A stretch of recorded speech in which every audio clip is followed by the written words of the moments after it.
प्रियंका के नाम की पुकार भले ही कितनी भी हो, लेकिन राजनीति के अखाड़े में प्रियंका की मुट्ठी फिलहाल बंद है। लेकिन फिर भी प्रियंका पर कांग्रेसियों को भरोसा है। क्यों इतना भरोसा होने के बावजूद प्रियंका अभी तक चुनावी दंगल में नहीं कूदी, ये रिपोर्ट देखिए। लगभग हर चुनाव में प्रियंका के नाम की गुहार लगने के बाद भी प्रियंका सियासत में सक्रिय क्यों नहीं हो रही? कहीं से चुनाव लड़कर वो कांग्रेसियों की मुराद पूरी क्यों नहीं कर देती? वो कौन सी बातें हैं जो प्रियंका की राजनीतिक राह का रोड़ा साबित हो सकती हैं? क्या सबसे अहम ये कि इस चुनाव में मतदान होने में अब हफ्ता भी नहीं बचा? इतने कम वक्त में 10 साल की सत्ता का साइड इफेक्ट झेल रही कांग्रेस का प्रियंका कितना कल्याण कर पाएंगी? जमीन घोटालों में रॉबर्ट वाड्रा का नाम सामने आने से कांग्रेस पहले ही रक्षात्मक मुद्रा में है। प्रियंका के चुनाव में उतरने की सूरत में यह मामला और तूल पकड़ लेगा। कौन है जिसके खाते में 50 करोड़ रुपया जमा हुआ है? कौन है? कौन है? उनके क्या लगते हैं? उनके क्या लगते हैं? भाइयों बहनों, आप देश को उपदेश दे रहे हो और खुद जवाब देने को तैयार नहीं। अगर प्रियंका में कांग्रेस को वाकई ट्रंप कार्ड दिखाई देता है तो क्या कांग्रेस अपने इस कार्ड को तब बेकार करना चाहेगी जब पार्टी की हार लगभग तय दिखाई दे रही है? और इस बात को भी नजरअंदाज नहीं किया जा सकता कि खुद सोनिया गांधी ने प्रियंका के राजनीति में सक्रिय होने को लेकर कभी कोई मजबूत इशारा नहीं किया। कांग्रेस और सोनिया गांधी पर 2 किताबें लिखने वाले वरिष्ठ पत्रकार राशिद किदवई भी कहते हैं कि सिर्फ प्रियंका गांधी पर पूछे गए सवालों के जवाब में भी सोनिया अक्सर राहुल का नाम जोड़ देती हैं, जो दिखाता है कि उनकी दिलचस्पी प्रियंका के बजाय राहुल में ज्यादा रही है। यहां तक कि एक बार ऐसे ही एक सवाल के जवाब में सोनिया ने लगभग झुंझलाते हुए कहा था कि क्या आपको पता नहीं कि उनके 2 छोटे छोटे बच्चे हैं?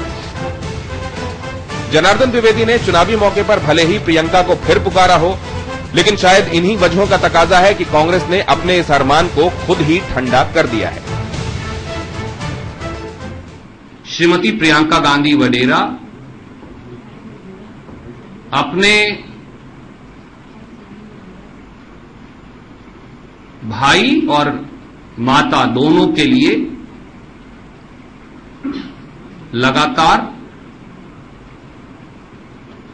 व्यक्तिगत और राजनीतिक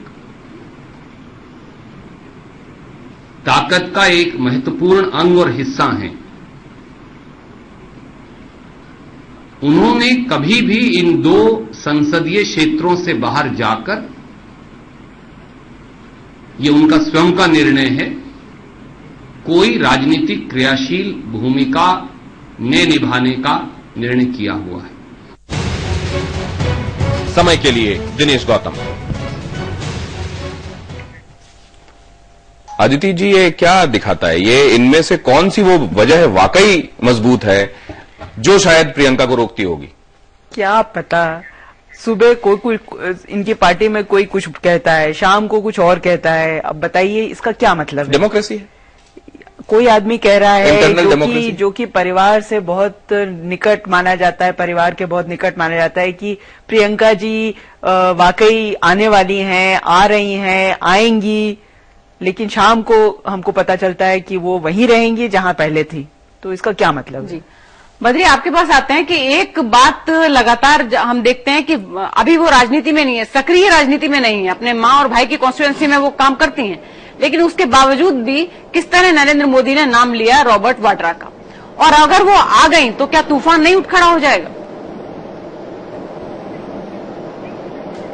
नहीं, आपने सही कहा। बस ये कहने के पहले मैं एक बात कह दूं कि जो पूरक हैं दोनों, ये बात मैंने सबसे पहले सेगमेंट में ही कही थी। अच्छा, और ये मैं अभी भी उस थियरी का विस्तार करना चाहता हूं कि प्रियंका का आना इस समय राहुल की पूरी राजनीति को, अगर वो मास पॉलिटिक्स में आती हैं तो वडेरा से प्लस कर देगा, और राहुल और पूरे कांग्रेस के लिए इस समय वडेरा प्लस होना ठीक नहीं है। इसलिए मैं कह रहा हूं कि प्रियंका भविष्य है कांग्रेस की। वो अभी इस बार पर्दे के पीछे से सारी ऑर्गेनाइजेशनल प्लानिंग की हिस्सा है।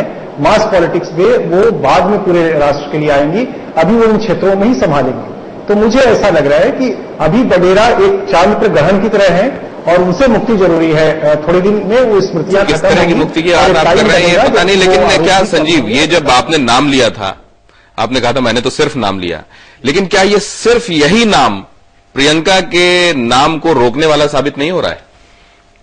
आखिर इसे नहीं मानने की क्या वजह है? आखिरकार रॉबर्ट वढेरा एक ऐसा नाम है जिसने गांधी फैमिली के लिए कोई रेपुटेशन में इजाफा तो किया नहीं है। आज की तारीख में अगर प्रियंका गांधी सक्रिय राजनीति में आ भी जाती हैं, पर्दे पर आ जाती हैं, तो फिर क्या उनके ऊपर आरोप लगेंगे और क्या हमले लगे होंगे, ये भी हमें बड़ा स्पष्ट है। तो इंतजार कीजिए कुछ ऐसे वक्त का जब कुछ उसी तरह का क्लीन चिट मिल जाता है रॉबर्ट वाड्रा को, जिस तरह का नरेंद्र मोदी को आज की तारीख में एसआईटी से मिल गया है। और उसके बाद प्रियंका गांधी के लिए टेक ऑफ लेना जो है वो बहुत इजी हो जाएगा। टेक ऑफ की तैयारी है जनार्दन द्विवेदी का ये बयान, लेकिन वो इंतजार कीजिए जो टाइमिंग होती है, समय होता है उसका, और वो जो है इस 2014 के चुनाव के बाद नजर आएगा, क्योंकि कांग्रेसियों को भी इस 2014 के चुनाव नतीजे करीब करीब स्पष्ट होने लगे। कुरैशी साहब, जिस तरह की बात हो रही है कि क्लीन चिट मिल जाए, मान लीजिए कि कुछ कहीं दोष कुछ नहीं पाया जाता, उसके बाद क्या हम माने कि बिल्कुल प्रियंका गांधी जब भी सक्रिय राजनीति में आना चाहती हैं, कोई राह में रोड़ा नहीं है, बिल्कुल सरल है, या कुछ और मुश्किलें हैं उनके रास्ते में? पता नहीं, देखिए उनका अपना जो है ये डिसीजन है, कंसिडर्ड डिसीजन है, ओवरनाइट तो है नहीं कि उन्होंने अपने आप को फैमिली का ही पर्सन रखा। और लेकिन कॉन्स्टिट्यूएंसी में जो कि उनकी मदर की कॉन्स्टिट्यूएंसी है, उनके भाई की कॉन्स्टिट्यूएंसी है, उस कॉन्स्टिट्यूएंसी को संभालना बहुत जरूरी है। साहब, इस बात को दूसरे तरीके से हम आपसे जानते हैं, जब कभी किसी पार्टी में अलग अलग तरीके के स्वर सुनाई देते हैं और पार्टी ये कहती है कि हमारी इंटरनल डेमोक्रेसी है, तो लोगों को वो अपील करती है, या जो वो बात कही जाती है कि too much democracy is also a form of anarchy, लोगों को वो लगता है? देखिए लोग तो